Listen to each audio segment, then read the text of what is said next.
Magandang araw po sa kanilang lahat. Welcome back again sa ating channel. Nandito na naman po tayo sa ating usapang pagti-treasure hunting mga kababayan, at nais po nating magbabahagi na naman ng kaunting kalaman tungkol po sa mga sikreto ng mga Hapon dito po sa ating bansa. At tayo po ay nasisiyahang magbabahagi ng ating nalalaman tungkol po sa mga nakatagong sikreto dito po sa ating bansa. At bago natin umpisahan ang ating pag-uusapang topic, nais po nating magpapasalamat na naman sa lahat po ng mga sumusubaybay sa ating channel. Maraming salamat po sa inyong lahat. At kung bago ka pa lang sa channel na ito, huwag ninyong kalimutang pindutin ang subscribe button sa ibaba at ang notification bell upang ma-update kayo sa mga i-upload kong videos mga kababayan. So tayo po ay magbabahagi na naman ng kaunting kaalaman tungkol po sa mga sikreto ng mga Hapon dito po sa ating bansa.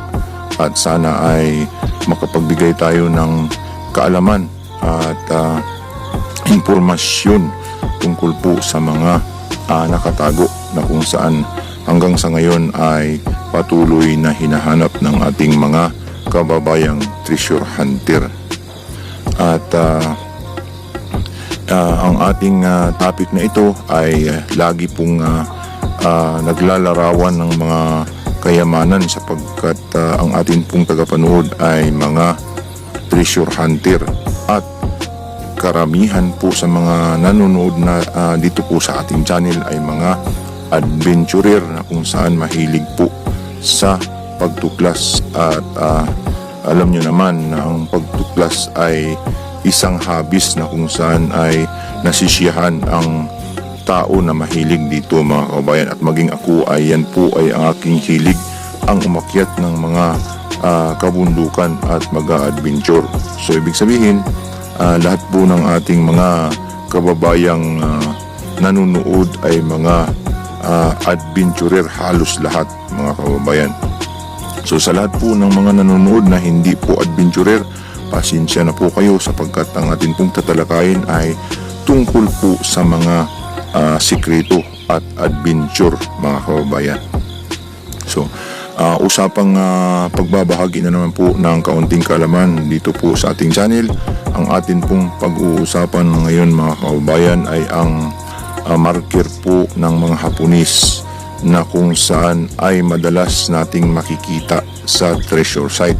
Ito po ay ang rectangle mga kababayan, at marami po tayong makikitang mga rectangle na kung saan ay karaniwang nakalagay sa mga treasure na ating hinuhukayan, sapagkat ang rectangle po mga kababayan, yan po ay karaniwang ginagamit ng mga engineer, maging sa mga electronics company ay ginagamit nila ito pagplating ng engineering po sa system ng mga CPU na dinadaluyan ng mga kuryente na kung saan nagdi-deliver direkta sa function po ng mga gadgets o mga appliances na kung saan yan po ay dinisenyo ng mga inhinero mga kababayan. So ibig sabihin, engineer po talaga ang square o rectangle mga kababayan, at yan po ay kadalasan nating makikita sa mga treasure site na kung saan pinaghuhukayan po ng mga kababayan nating mga treasure hunter. So ang mga Hapon po ay gumamit ng rectangle, at ang kahulugan po ng rectangle ay tumutukoy po sa lawak at laki ng kanilang ginawang sekreto sa ilalim mga kababayan. Ibig sabihin may sekreto po sa ilalim na kung saan yan po ang tinutukoy ng square o rectangle mga kababayan.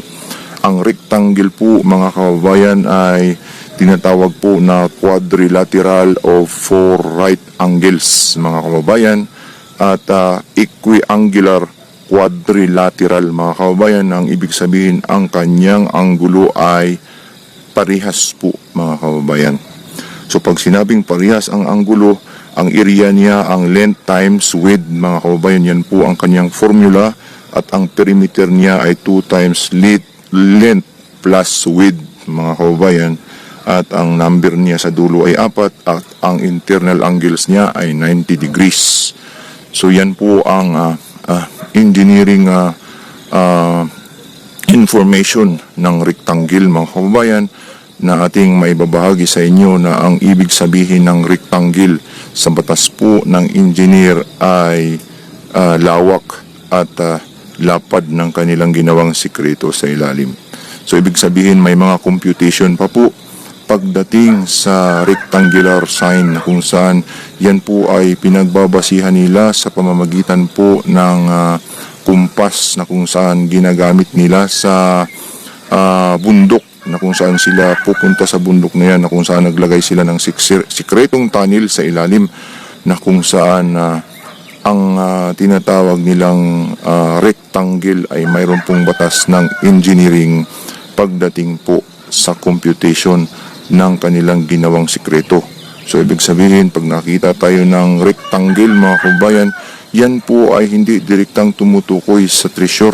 Yan po ay direktang tumutukoy sa sikreto lamang ng lugar, area ng kanilang ginawa or lawak ng kanilang ginawa sa ilalim, mga kabayan. At may confirmation pa po na makikita natin sa gilid ng kabundukan na kung saan yan po ay kumukumpirma sa 4 na direksyon na tinatawag nilang silangan, kanluran, hilaga at ano ba sa Tagalog yung tinatawag na east, west, north, and south.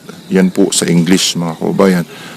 Yan po ang itinutukoy ng rectangular, na kung saan yan po ay lawak ng sikreto sa ilalim at kinukompute ng mga inhinyerong Hapon, sapagkat karaniwang nagbaon po niyan, mga kababayan, ay mga engineer.